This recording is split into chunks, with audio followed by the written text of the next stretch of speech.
I think young women, your job is just to keep showing up for each other, for yourselves, and give yourself grace. Show up every day in the best way that you can, even if it's one thing, one way each day that you show up for yourselves. That counts too. So what does woman supporting other women mean to you, like personally? I mean, I come from a very matriarchal family. Like, I have very strong women in my life, and I just feel like I've always looked to women, for guidance, for support, whether that be in career, finance, like just learning about how to be a woman in the world, or a person in the world, actually a functioning human in the world. So since you are also the co-producer of the film, how did that experience for you change the way that you see storytelling and the industry? Oh, it really cemented to me that this is what I want to do. There's like a beauty obviously in telling the story in front of the camera, but getting to be behind the camera and making certain decisions, I think it allows for much more than just lending your face to something. I'm also lending my voice. I really want to do theater. I feel like that is my foundation, why I fell in love with acting. I feel like theater is an actor's medium. That's where you get to play and you get to be raw, and it's not about the glamour. People are not there. We don't care about the face. Do you get what I'm saying? Like, we don't care about the face beat and how pretty you look. In me bringing the film, it's basically using my medium, which is as an artist, as a creative, to take a stance and to show what I care about, the things that I want to, speak about politically, women empowerment. We want to hear women's voices. We want people to watch this film and tell us, how did it affect you? Like, what do you think? Do you see yourself in this?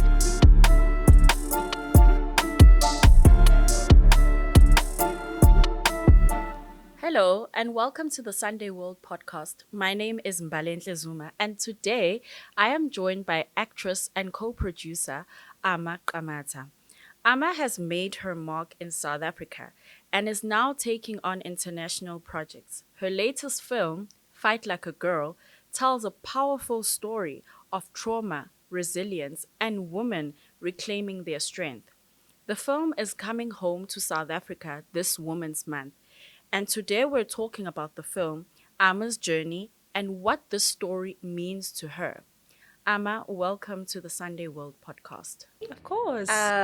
So let's get to know you a bit. Where did you grow up, and what was Ama like as a child? So I was. Can I give you like the full bio? Do we have Sure. time for that? Okay. So I was born in the Eastern Cape. I was born in Butterworth. And I lived in Kala until I was 3 years old, which is a village. If anyone knows, shout out to Kala. So I was there until I was 3, and then from 3 till my entire life, I've been raised in Johannesburg.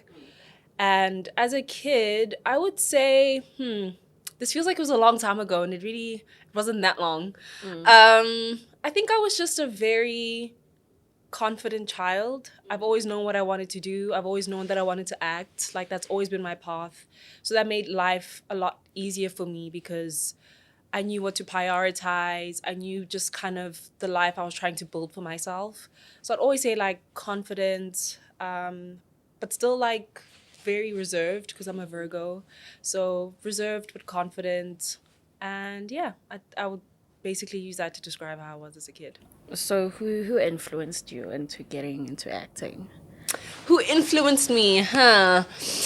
So what made me like actually take acting seriously is that when I was about 9 years old, I got cast as Snow White in my school play, which was very controversial at the time, obviously, because I'm a Black girl, and being cast as Snow White was kind of like, oh, so should we name her Snow Black? Like those kind of conversations. And I think just that experience, my drama teacher really allowing me to explore my creativity. So I wasn't just acting, I also got to choreograph some of the dances. I got to sing, and like being on stage was just so much fun for me. And then I won an award that year that Mr. Simpson, that was my drama teacher's name. Shout out to Mr. Simpson. he created this award called the Andrew Simpson Art Award. And then he said, like, I wouldn't be surprised if this girl wins an Oscar one day, but I want to be the first person to honor her. And then the whole, like, school went like, Ama, Ama, Ama. So I feel like that kind of just cemented, like, okay, cool, this is what I want to do the rest of my life. Yeah. And then you went and studied theater and performance, right? Yes. So from the get-go, you knew that after high school... There was no other option. Literally, so I took a gap year after school because I wanted to see if I could really survive in the industry and just to see what it took to actually work in the industry. So I decided to take a gap year. I interned at Bomb Productions, actually. Funny story about that. It's a long story, but anyway. Yeah, and I remember even when I was applying to go to UCT, you know, you have like first, second, third options. My first option was drama. My second option was drama. And my third option was drama. How? Because I just wanted the person who's going to see my application to know that this girl is, she just wants, this is all she wants. She's not here for anything else. Yeah. So there really was no plan B for me. It was like, this was my plan A and it just had to work. Okay. So now let's talk about your baby, Fight Like a Girl, that you're bringing to SA. Yes, we haven't seen it. How come we can't see it yet? So we're actually in the process of doing that. It's been very challenging to get a distribution, and that's one of the things you learn as a producer. As my first time producing in a project, is actually what it takes not only to make a film, but once the product is finished, how are we gonna get people to see it? Yeah. So our industry has definitely just gotten a lot smaller. I think before where you'd have many options, we've really kind of become like it's like only Netflix or like sterkinekor. Yeah. Do you get what I'm saying? Like it's very limited, you know? And so we were just kind of faced with those kind of decisions. Like what do we think is the best thing for the film? And what do we think is the best way for people to see the film? Yeah. And that is the reason why we wanted to do a screening on Women's Month.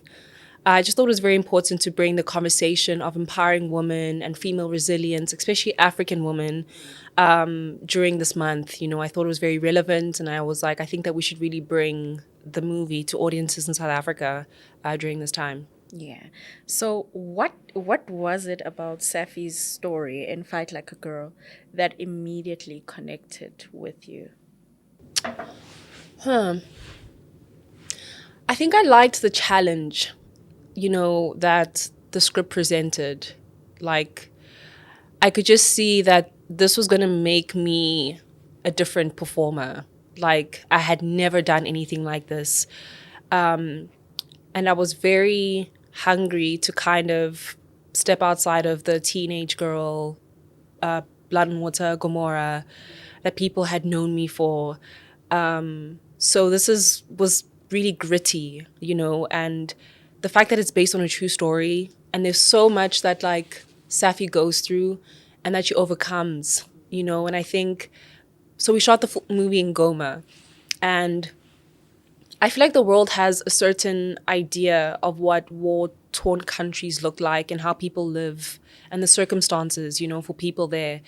We just get to see the numbers, you know, we get to see the disasters and stuff that happen. But it's like in the middle of the turmoil, these actual people who live a life and have friendships and fall in love.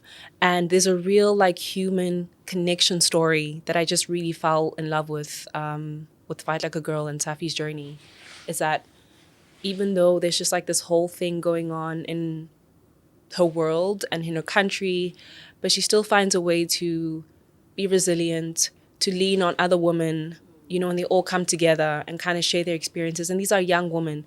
And the fact that it's based on a true story, I think that was just like, I'm like, I have to do it. Okay, so Safi experiences trauma and forced labor. So how did you prepare yourself, like emotionally and physically, for such a demanding role? Did I, child? I feel like they just threw me in there. I thought they just said, hey, and then I just had to swim. You know, it's either you're going to, I think I try to quit every single day. It's like, guys, I'm done. I'm not doing it. They said, sorry. It was so hard. I don't think I've ever done anything that difficult in my life, but it was so rewarding at the same time. Like, I would not change that experience for anything. Like, I think in hindsight, it was fun, but in it, I was just like, what am I doing? Like, really, what am I doing? Like, why do I think I can do something like this? But I think like the journey that Safi goes through and the journey that I went through to go to like to make this movie, it's resilience. It really is just showing up every day and doing your best. And that is the only thing I could do, was just do my best, and really obviously prepare my lines. But that's never like a thing. I know a lot of people when they ask me about acting, they're like, how do you learn your lines? And it's like, that is not even the difficult part. The difficult part is embodying the character. It's being present. I think we're often so distracted by so many things. And sometimes when you shoot a film like this, it just needs your presence. It just needs you to every moment be there and follow the direction. If the director wants this, try give it to him like that. It really is just like giving it the best you can every single day. And for you, I'm sure it wasn't as easy because now you had to play this role and also you're a co-producer. Yeah. So how did you balance that? Well, I think while we were shooting, I definitely I got to be part of like the prep, preparing for the film. So I wasn't really involved in like the dailies and the logistical things that were happening during filming, but definitely like before in terms of like the script, the creative of the story, and also post, how we're going to get this out there. I would say that was more like my area. I couldn't have juggled both during filming. We relied on our other producers like Anton. Shout out Anton. He really held it down, and Clarice. Shout out to Clarice. Oh, love Clarice. But yeah. Okay. So then how did you leave Safi behind after filming? You know what I did? This is so funny, actually. My friend was telling me I was actually at a braai on Saturday. And my friend who saw me during that process, she's like, dude, the way you came back so stressed, the first thing you did was like, I need to do my braids. That was the first thing. I went to the hair salon.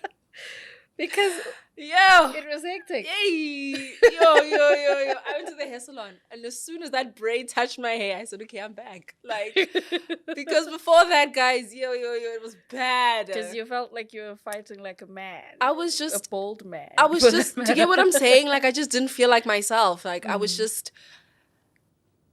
in a war-torn country, guys. And obviously, I didn't get to experience, I wasn't part of any of, the chaos.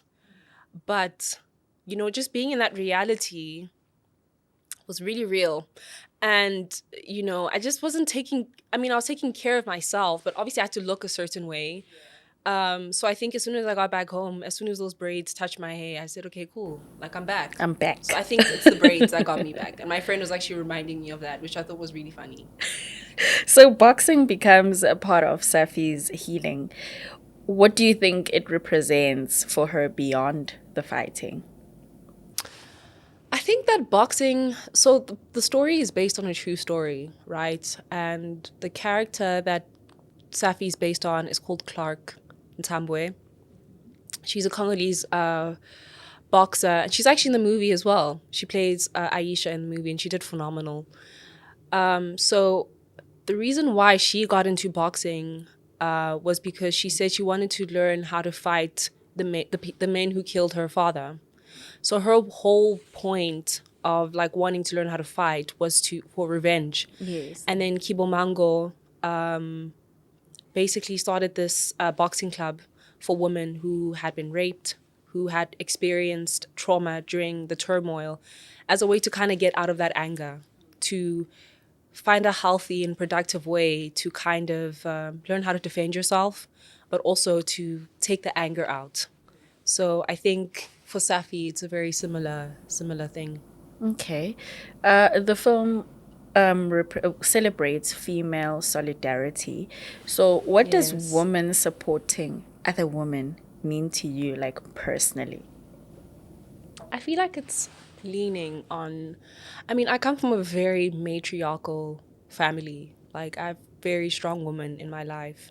And I just feel like I've always looked to women, for guidance, for support, whether that be in career, finance, like just learning about how to be a woman in the world, or a person in the world, actually a functioning human in the world, has always been, leaning on women. But I think women supporting women is just us showing up for each other. I have like the most amazing girlfriends that we just support each other, and we see each other in our journeys in life and what we're trying to achieve. And wherever we can, we, encourage each other to do our best and show up for one another. Okay. So since you are also the co-producer of the film, how did that experience for you change the way that you see storytelling and the industry? Oh, I think it made me really, it really cemented to me that this is what I want to do. There's like a beauty obviously in telling the story in front of the camera, but getting to be behind the camera and making certain decisions, like what is the best thing for the movie? How are we going to get people to, watch the movie? I think it allows for much more than just lending your face to something. I'm also lending my voice, for even the screening. I felt like it was very important that we have this conversation, not only to showcase the movie, but to have a conversation about real things that are happening in the country and how women are affected. So I think you get to do that as a producer. You get to make those kind of decisions, We're also partnering with Women for Change South Africa, which I'm very excited about. And they're also really excited to get on board because I think they've done really important work in shaping and also in continuing the conversation of what is happening to women in South Africa. So it's really exciting that they get to be a part of that. So I guess your capacity as a producer is that you get to do things like that, right? Not just lend your face, but your voice to the project. Okay. So since you bringing the film this Women's Month, what does that mean to you, especially given Mzansi's ongoing struggle with GBV and femicide? So we're doing a screening next week, which will be available to the public and some invited guests. And then we intend to bring it back for 16 Days of Activism, which is in December, if I... December. Yeah, So if November, I'm correct. December there. Yeah. I think the whole point and what we're trying to achieve is really to show that this conversation of like resilience and being African women, it's really a continental thing. It's much wider than South Africa. But I felt like it was important to bring it in the month where, as women, we celebrate what women back in... Then. What was the year? 1976 is Soweto Uprising. Guys, It's please let us know. Sorry, we should know this. I should know this. Yes. What is it? Yeah, 1976. Isn't that the Soweto Uprising? That's the Soweto Uprising. The woman that marched to Pretoria. 86, I'm not sure. Okay, so the woman that made women. But yeah, basically the woman that marched in Pretoria for women rights and to, march against apartheid. I think that it's very important that, in me bringing the film, it's basically using my medium, which is as an artist, as a creative, to take a stance and to show what I care about, the things that I want to, speak about politically, women empowerment, speak about what is happening in South Africa to women. Even after the screening, we're going to have like a panel discussion. We're doing a Q&A. We want to hear women's voices. We want people to watch this film and tell us, how did it affect you? Like, what do you think? Do you see yourself in this? Because I think that is ultimately what film is meant to do, right? We, as artists, we're a mirror to society to say, this is what's going on. And do you see yourself in this, So, yeah. Okay. So do you think a film like this can change the way people think and about issues of GBV, femicide, and all of that against women? I mean, I hope so. I can only hope, that the reception that we have seen from this film and why we wanted to bring it to South Africa also is because, we've shown this film like almost everywhere in the world. India, New York, LA, London, Congo. And the conversation always just ends up being women speaking up and just feeling like, wow, I was really moved by that. I was really moved by what I saw, and I saw myself in it as well. And I think it just kind of makes it not like how do I say this? It becomes deeper than just watching a movie. It becomes like an experience where women just come together and they feel like there's a place for them to kind of just, be together and witness something they're seeing on screen, but feel like this also represents my reality in some way. Even though this is someone from Congo, I can also relate to what's happening there, Okay. Yeah. So now let's talk about your career and growth. You've gone from SA television to international projects. Do you feel like you've reached a new stage in your career? Definitely. 100%. From Blood and Water, Gomorrah, that little girl on Gomorrah, now you're up there. Definitely. Okay. I definitely feel like I have grown. I think there's still more growth. But 100%. I think who I was coming into the industry and who I am now. Totally different. Yeah. Okay. So how different is the Ama who started acting from the woman who's sitting here today? Aww. No, I'm just thinking of the Ama who started acting. I'm like, aww, shame. Sweet, innocent Ama. Do you get what I'm saying? I think it's in everything in life. When you do it while you're young, you're figuring it out. I mean, I'm still figuring it out. But then there's certain challenges that life throws your way that either make you sink or swim. It's either you learn and adapt, or you just allow the frustrations, the rejections, the failures to kind of keep you where you are. And I think I've really fought hard to learn from each and every failure, from each and every rejection that I've received. And I know I don't know. You would have to tell me. I think I have an idea of what people, like a perception people have of me.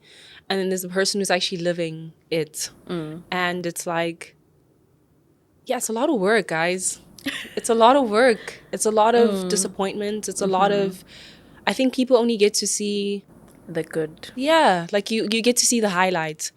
You don't really get to see the struggle. You don't see being told no, like being told being rejected. And I guess Amma before was very that used to break me. That used to make me feel like I'm not doing enough. I need to. But I think with age and maturity, you learn that that's part of life. It's redirection.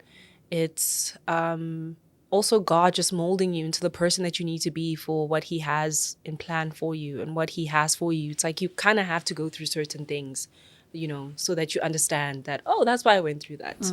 Yeah. But you also mentioned you're very reserved. So I'm very curious to know, how did you, manage with all of that auditions? If someone is reserved when you're in your work mode, the reservation goes out the window, or it what? has to. Hey, you don't have a choice. Yeah, I think you just don't have a choice. I think I also have. So there's different sides of Ama, right? There's Ama as a daughter, Ama as a friend, Ama when she's working. So I think there's just I know now this is me. I'm working. This is part of my job. So I'm able to amp up the confidence a bit more because it's kind of this is who I need to be. So I guess that I've just kind of learned to this word always fries me. Compartmentalize. Is that how you say it? Compartmentalize. Oh, I hope I said that right. But yes, myself, to understand that I'm not just one thing. I'm a lot of things. Wear different masks. Yeah. I mean, I don't want to call them masks. I think it's just accessing different parts of me. Yeah. Because it's not a mask. It is me. But it's just accessing different parts when needed. Okay. Do you think you still have something to prove? To who? To the world. You're international now, so that's why I'm asking, do you... I think I still have a lot of work to do. Definitely. But not to prove anything to anyone. I think what I would like to do is to represent Africa on a global stage. I want Africans to be represented. I want the world to see that we deserve a place at the table too. And I think it's starting to open up a lot more. I don't know if I feel like I need to prove anything to anyone. No. I think if anything, maybe to myself, that I can do it, you know? Because it's one thing to dream of something, to write it down, but then, you know, you kind of have to participate in your own breakthrough as well. So I guess it's just to me, like, can I actually do this, you know? Okay. So what do people know about Ama Qamata, the actress, and Ama, the woman that you are? What do people know about me as an actress? I don't know. You'd have to tell me that. What do people know? No, I'm asking like what do people know about you as an actress that they don't know about you as the woman that you are? What do they know about me as an actress that they don't know about Ama? I guess that I'm reserved. That would be it. Yeah, because I think obviously people get to experience me in a way that's very bubbly, out there, engaging. But I'm actually like, I like to keep to myself. Like, yeah. So then how do you deal with the fame and the and the fans? Because I'm sure you've been on big stuff, Blood and Water. I'm sure you have fans. So you as the reserved. I mean, that is actually the fun part. That is the part that actually most of the time keep me going, because it feels like, okay, I'm not just doing it for myself. And I feel like the relationship I have with my fans or supporters, whatever we want to call them, is very much, I feel like I kind of represent what a lot of young Black girls want and are desiring and hoping to see, you know? So it feels very special. It feels like, okay, cool, guys, let's do this. Let's go on this journey together. Let's all get there. You know, if I can do it, so can you. And I mean that so sincerely. Like, I always say there's really nothing that really separates us from getting to where we want to be. It's just consistency. You just have to keep showing up. So I think, yeah. Okay. So what are you hungry for now? Is there still a role, genre, or career milestone you want to conquer? I really want to do theater. I feel like that is my, like, foundation, why I fell in love with acting. And because of just how busy I've been building this brand and just trying to get visibility, I've kind of neglected that. And it's like, as an actress, that's where you that's like, I feel like theater is an actor's medium. That's where you get to play and you get to be raw and it's not about the glamour. People are not there. We don't care about the face beat. Do you get what I'm saying? We don't care about the face beat and how pretty you look. We care about... I was actually talking to my acting coach, and he said that he went to go watch a play the other day. And I was telling that, because I also go watch plays quite a bit. And it's so beautiful how for like an hour and a half, my undivided attention is just what's happening on stage. I'm able to just completely disengage with my own life, with what's going on in the world, and just pay attention to what's happening on stage. And then some of the performances are so powerful that you feel something. And, oh, I wish I could remember what this play was, but I went to go watch it at Pop Arts, which is a really dope theater. And they were speaking about GBV, actually. And, you know, after I finished watching the play, going to, like, go watch the theater, you know, I play my music, you know, like, it's fun. Okay, I'm going to, like, go watch the show. And then I got back in the car, and then the music was playing. I said, ooh, turn down. Like, I have to process what I just watched. Like, it really affected me, you know? Like, I really felt like I have to do something about what I just saw, you know? So you kind of want to give... I want to give people that feeling. I want people to come and watch, you know, theater and watch me perform and feel like, okay, yeah. Do you think women are being given enough opportunities in theater?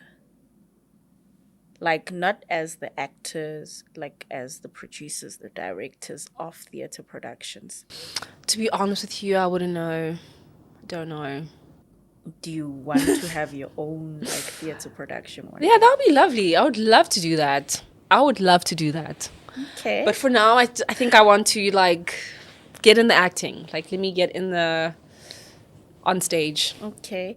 So what does strength mean to you personally at this stage of your life?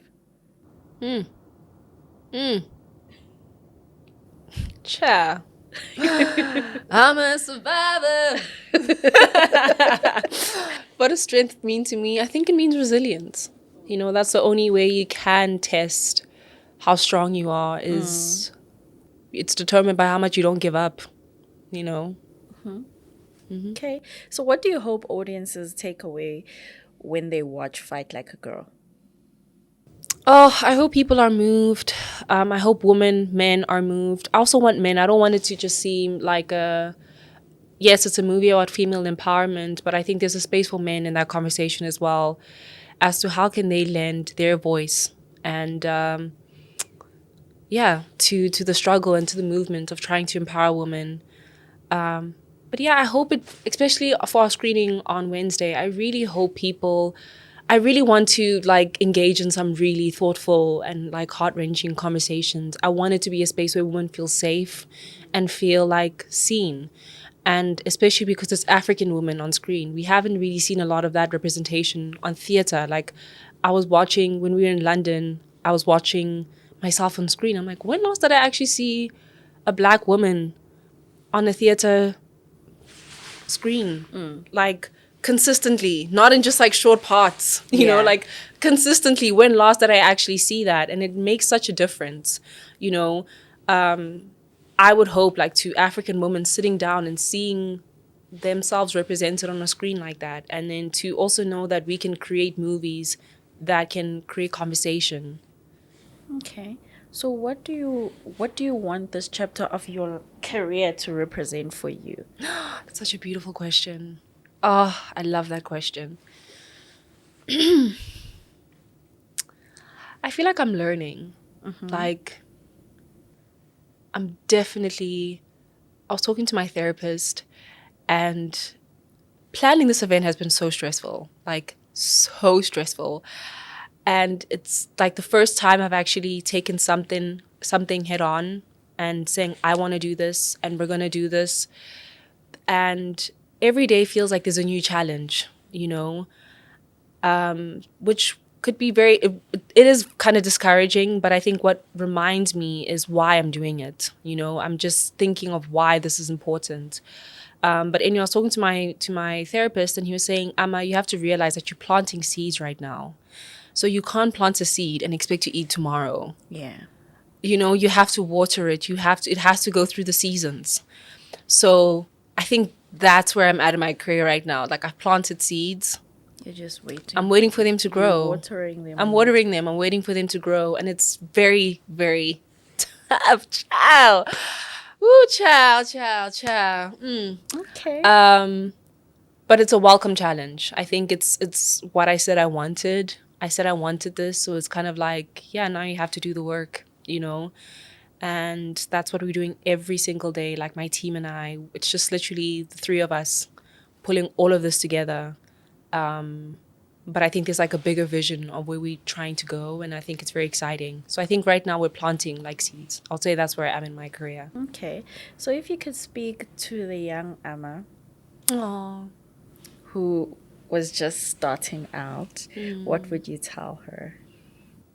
I get asked this question a lot. I even wrote it down on my phone because I was like, I have to know this answer because it just always comes up. And every time someone asks me, I never know the answer.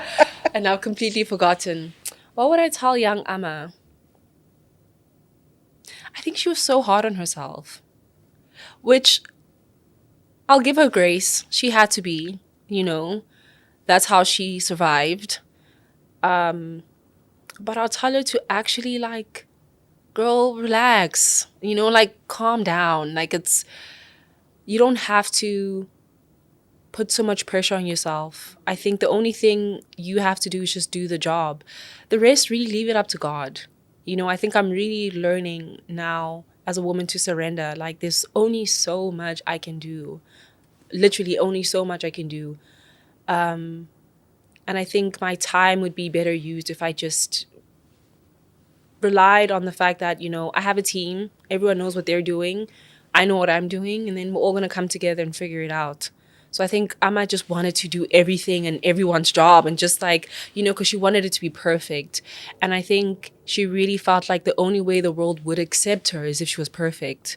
And now I know that actually what makes people relate to me is when I'm actually imperfect, because it shows people that, you just, also I'm also going through what you're going through. But I think it's important to have conversations about challenges and to let people know that it's what we see on Instagram and social media is not life. That's a very curated part of people's journey. There's some really hard, difficult work that needs to be done, but it's necessary. And to give yourself grace for you're just figuring it out. And also, girl, you're 21 years old. What do you know? What do you know? What do you know? Who taught you? You learn through doing things and failing and trying again.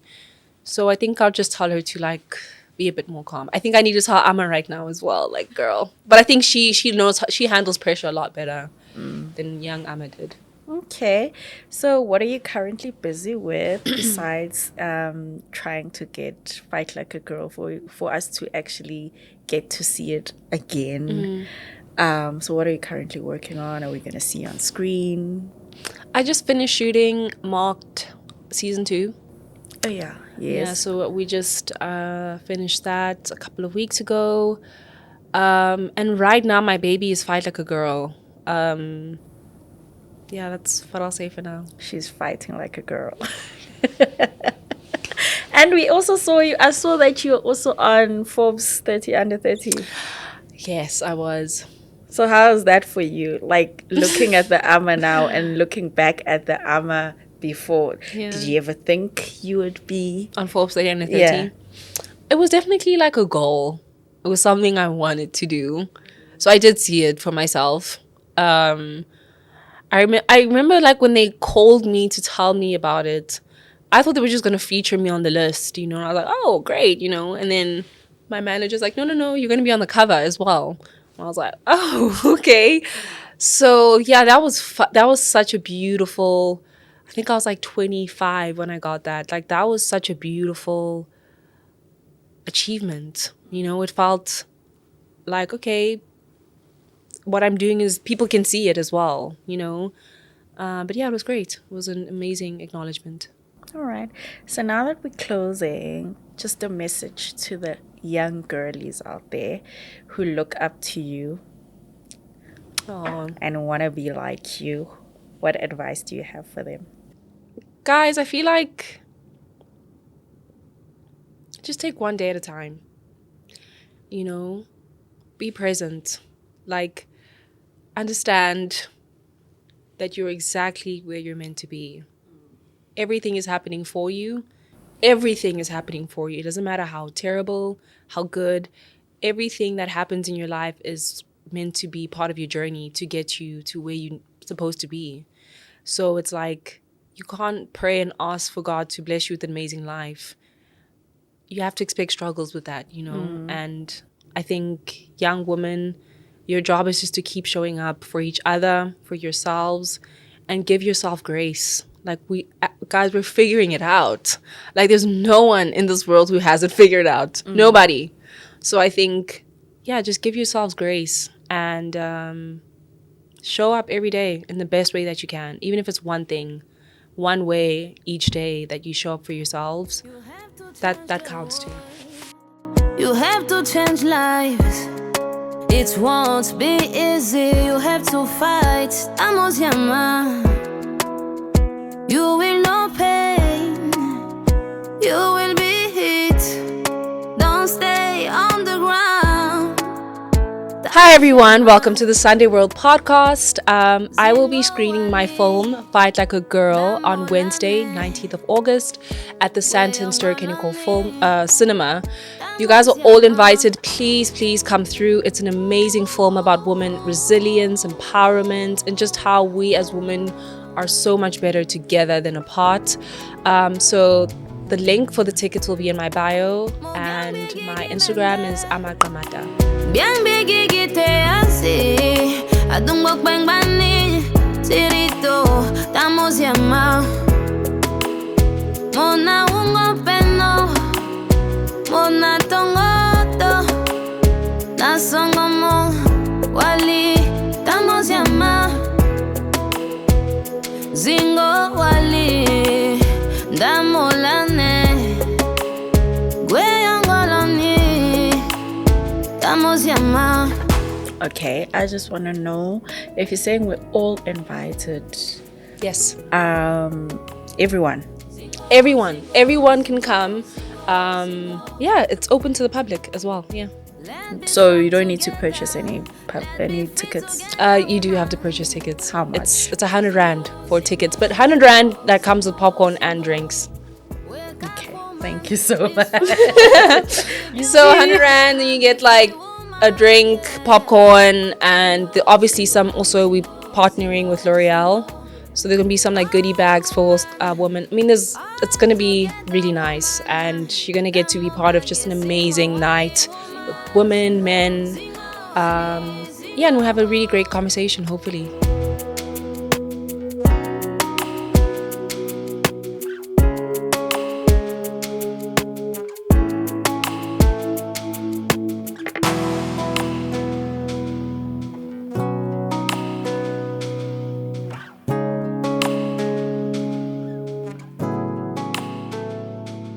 Okay, and who's going to be on the panel discussion? That will be myself and Matt, the director. We're going to be part of the discussion, and the panel is going to be, it's curated by Women for Change South Africa.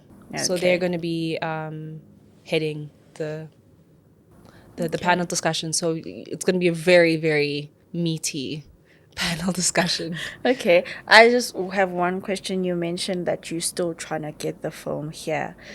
Have you knocked on all the doors yet? Yes. We've knocked on a few. So we have a very exciting, so we're doing the screening for Fight Like a Girl for August, for Women's Month. And then we're going to do another one with Sterkin. So we've partnered with Sterkinekor as well. Another one for 16 Days of Activism. And then we'll see where it goes from there. I think it's all dependent on how enthusiastic people are about the film. We want to gauge how the audience feels about it. And then we'll see where it goes from there. And then how has the reception been like in other countries? Oh, it's been amazing.